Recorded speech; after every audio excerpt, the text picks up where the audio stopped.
ॐ नमो नारायणाय समस्तपापनाशक स्तोत्रम। भगवान श्री वेदव्यास जी द्वारा रचित 18 पुराणों में से एक अग्नि पुराण में अग्निदेव द्वारा महर्षि वशिष्ठ को दिए गए विभिन्न उपदेश हैं। इसी के अंतर्गत इस पापनाशक स्तोत्र के बारे में महात्मा पुष्कर कहते हैं कि मनुष्य चित्त की मलिनता, चोरी, हत्या, परस्त्री गमन आदि विभिन्न पाप करता है, पर जब चित्त कुछ शुद्ध होता है तब उसे इन समस्त पापों से मुक्ति की इच्छा होती है। उस समय भगवान श्री नारायण की दिव्य स्तुति करने से समस्त पापों का प्रायश्चित पूर्ण होता है। इसीलिए इस दिव्य स्तोत्र का नाम समस्त पापनाशक स्तोत्र है। आइए भगवान श्री हरि नारायण की कृपा प्राप्त करने के लिए इस पावन स्तोत्र को श्रवण करते हैं। पुष्करो वाचः विष्णवे विष्णवे नित्यं विष्णवे विष्णवे नमः। नमामि विष्णुं चित्तस्थं महंकारगतिं हरिं। चित्तस्थमीशमव्यक्तम् अनन्तमपराजितं विष्णुमीड्यं शेषेण अनादिनिधनं विभुम्। विष्णुश्चित्तगतो यन्मे विष्णुर्बुद्धिगतश्च यत् यच्चाहंकारगो विष्णुर् यद्विष्णुमयि संस्थितः। करोति कर्म भूतोऽसौ स्थावरस्य चरस्य च तत्पापं नाशमायातु तस्मिन्नेव हि चिन्तिते। ध्यातो हरति यत् पापं स्वप्ने दृष्टस्तु भावनात्। तमुपेन्द्रमहं विष्णुं प्राणतार्तिहरं हरिं। जगत्यस्मिन् निराधारे मज्जमाने तमस्यधः। हस्तावलम्बनं विष्णुं प्रणमामि परात्परं। सर्वेश्वरेश्वरं विभो परमात्मन्नधोक्षजा। रसिकेश रसिकेश रसिकेश नमोस्तुते। नृसिंहानंत गोविंद भूतभावन केशव। दुरुक्तं दुष्कृतं ध्यातं समयाधं नमोस्तुते। यन्मया चिन्तितं दुष्टं स्वचित्तवशवर्तिना। अकार्यं महदत्युग्रं तच्चमं नय केशवा। ब्रह्मण्य देव गोविंद परमार्थपरायण। जगन्नाथ जगद्दत्तः पापं प्रश्नयाच्युत। यथा परमेशायाह्मे मध्याह्ने च तथा निशि। कायेन मनसा वाचा कृतं पापं जानता। जानता च हृषीकेशं पुण्डरीकाक्ष माधवा। नामत्रयोच्चारणतः पापं यातु मम क्षयं। शरीर में हृषीकेश पुण्डरीकाक्ष माधवा। पापं प्रशमयाधत्वं वाकृतं मम माधवा। यद्भुञ्जन् यत्स्वपन् तिष्ठन् गच्छन् जाग्रति यदा स्थितः। कृतवान् पापमिधाहं कायेन मनसा गिरा। यत्स्वल्पमपि यत् स्थूलं कुयोऽन्यनरकावहं। तद्यातु प्रशमं सर्वं वासुदेवानुकीर्तनात्। परं ब्रह्म परं धाम पवित्रं परमं च यत् तस्मिन् प्रकीर्तिते विष्णु यत्पापं तत् प्रणश्यतु यत्प्राप्य न निवर्तन्ते गन्धस्पर्शादिवर्जितं सूर्यस्तत्पदं विष्णु तत्सर्वं समयद्वधम् पापप्रणाशनं स्तोत्रं या पठे शृणुयादपि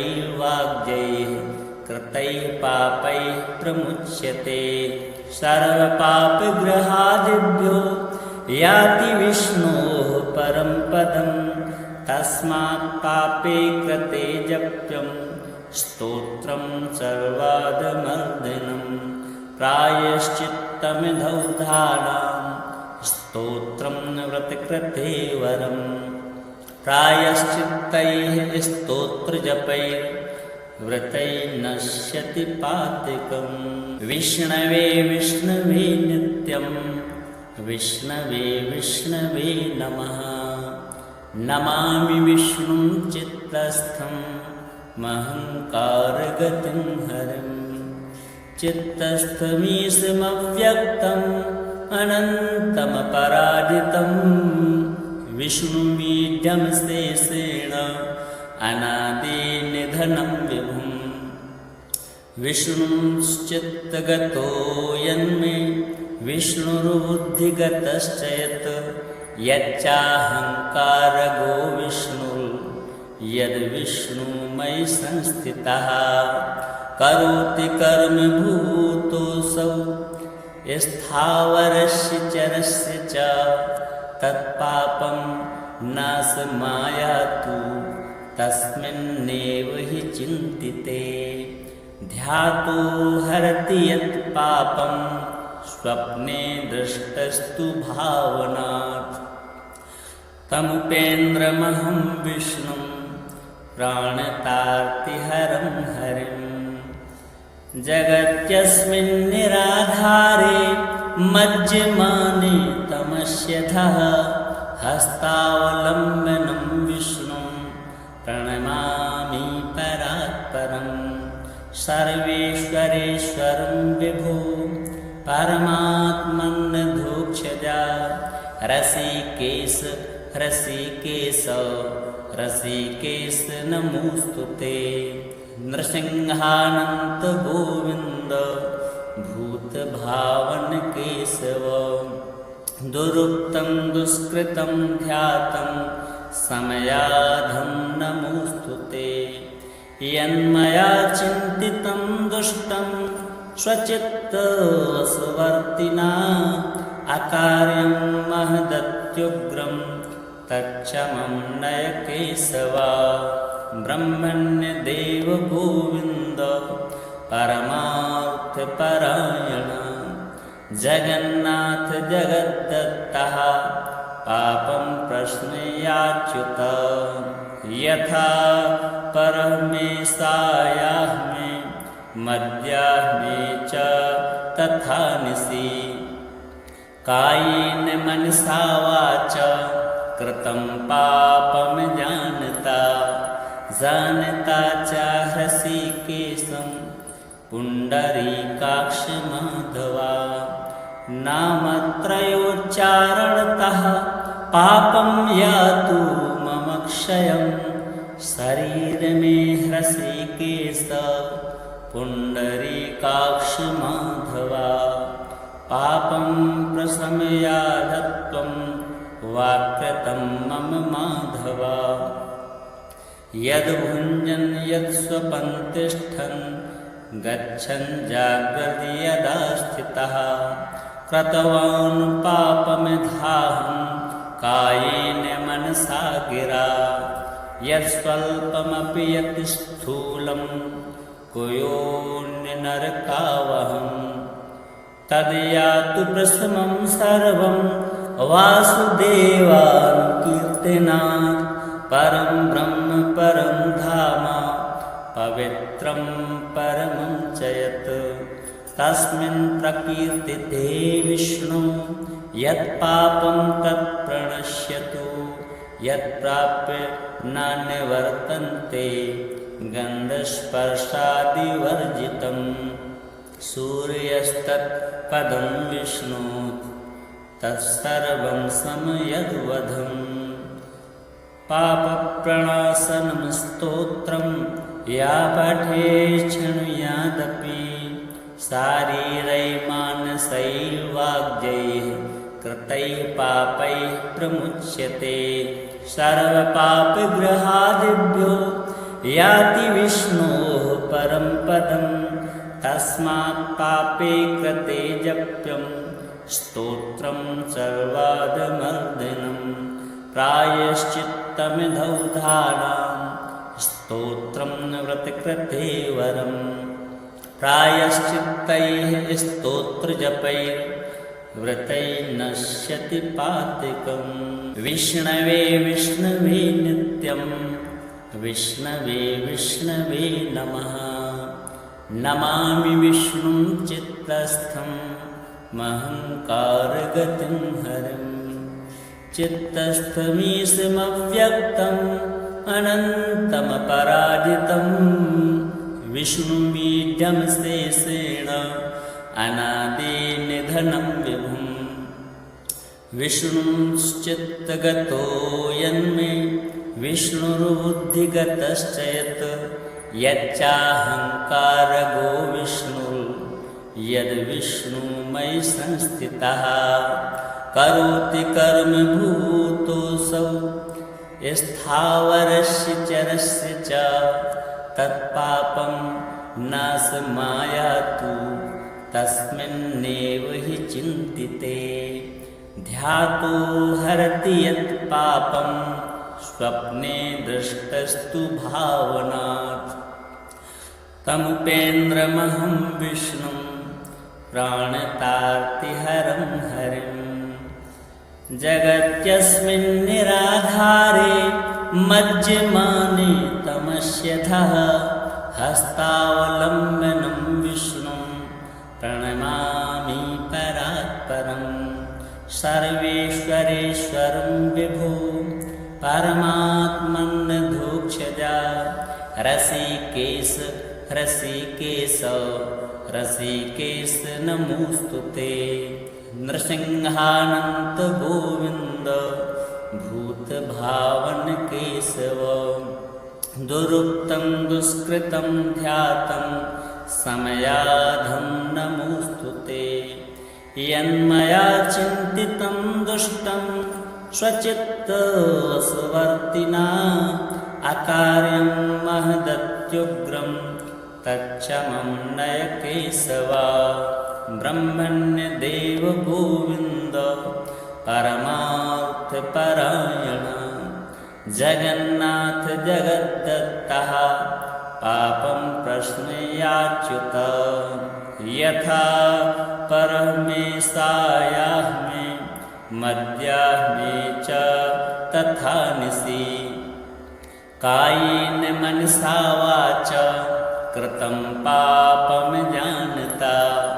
जानता च हृषीकेशं पुण्डरीकाक्षमाधवा नामत्रयोच्चारणतः पापं यातु मम क्षयं शरीरमे हृषीकेश पुण्डरीकाक्षमाधवा पापं प्रशमयाधत्वं वाक्कृतं मम माधवा यद्भुञ्जन् यत्स्वपन् तिष्ठन् गच्छन् जाग्रति यदा स्थितः कृतवान् पापमिधाहं कायेन मनसा गिरा यत्स्वल्पमपि यत् स्थूलं कुयोन्यनरकावहं तद्यातु प्रशमं सर्वं वासुदेवानुकीर्तनात् परं ब्रह्म परं धाम पवित्रं परमं च यत् तस्मिन् प्रकीर्तिते विष्णु यत्पापं तत्प्रणश्यतु यत्प्राप्य नान्यवर्तन्ते गन्धस्पर्शादिवर्जितं सूर्यस्तत्पदं विष्णु तत्सर्वं समयद्वधम् पापप्रणाशनं स्तोत्रं या पठे शृणुयादपि शारीरैर्मानसैर्वाग्यैः कृतैः पापैः प्रमुच्यते सर्वपापग्रहादिभ्यो याति विष्णोः परं पदं तस्मात् पापे कृते जप्यं स्तोत्रं सर्वादमर्दिनं प्रायश्चित्तमिधौधानां स्तोत्रं व्रतकृते वरम् प्रायश्चित्तैः स्तोत्रजपैर्व्रतैर्नश्यति पातिकम् विष्णवे विष्णवे नित्यं विष्णवे विष्णवे नमः नमामि विष्णुं चित्तस्थं महङ्कारगतिं हरिं चित्तस्थमीशमव्यक्तम् अनन्तमपराजितं विष्णुमीड्यं शेषेण अनादिनिधनं विभुं विष्णुश्चित्तगतो यन्मे विष्णुर्बुद्धिगतश्च यत् यच्चाहङ्कारगो यद्विष्णुमयि संस्थितः करोति कर्म भूतोऽसौ स्थावरस्य चरस्य च तत्पापं नाशमायातु तस्मिन्नेव हि चिन्तिते ध्यातो हरति यत् पापं स्वप्ने दृष्टस्तु भावनात् तमुपेन्द्रमहं विष्णुं प्राणतार्तिहरं हरिं जगत्यस्मिन् निराधारे मज्जमाने तमस्यधः हस्तावलम्बनं विष्णुं प्रणमामि परात्परं सर्वेश्वरेश्वरं विभो परमात्मन्नधोक्षजा रसिकेश रसिकेश रसिकेश नमोऽस्तु ते नृसिंहानन्त गोविन्द भूतभावन केशव दुरुक्तं दुष्कृतं ध्यातं समयाधं नमोऽस्तु ते यन्मया चिन्तितं दुष्टं स्वचित्तवशवर्तिना अकार्यं महदत्युग्रं तच्छमं नय केशव ब्रह्मण्यदेव गोविन्द परमार्थपरायण जगन्नाथ जगद्दत्तः पापं प्रश्नयाच्युत यथा परमेशायाह्मे मद्याह्मे च तथा निशि कायेन मनसा वाचा कृतं पापं जानता च हृषीकेशं पुण्डरीकाक्ष माधवा नामत्रयोच्चारणतः पापं यातु मम क्षयं शरीर मे हृषीकेश पुण्डरीकाक्ष माधवा पापं प्रशमयाधत्वं वाक्यतं मम माधवा यद्भुञ्जन् यत्स्वपन् तिष्ठन् गच्छन् जाग्रति यदा स्थितः कृतवान् पापमिधाहं कायेन मनसा गिरा यत्स्वल्पमपि यत् स्थूलं कुयोऽन्यनरकावहं तद्यातु प्रशमं सर्वं वासुदेवानुकीर्तनात् परं ब्रह्म परं धाम पवित्रं परमं च यत् तस्मिन् प्रकीर्तिते विष्णु यत्पापं तत्प्रणश्यतु यत्प्राप्य नान्यवर्तन्ते गन्धस्पर्शादिवर्जितं सूर्यस्तत्पदं विष्णु तत्सर्वं समयद्वधम् पापप्रणाशनं स्तोत्रं या पठेत् शृणुयादपि शारीरैर्मानसैर्वाग्यैः कृतैः पापैः प्रमुच्यते सर्वपापग्रहादिभ्यो याति विष्णोः परं पदं तस्मात् पापे कृते जप्यं स्तोत्रं सर्वादमर्दिनं प्रायश्चित्तमिधौधानां स्तोत्रं व्रतकृते वरं प्रायश्चित्तैः स्तोत्रजपैर्व्रतैः नश्यति पातकम्।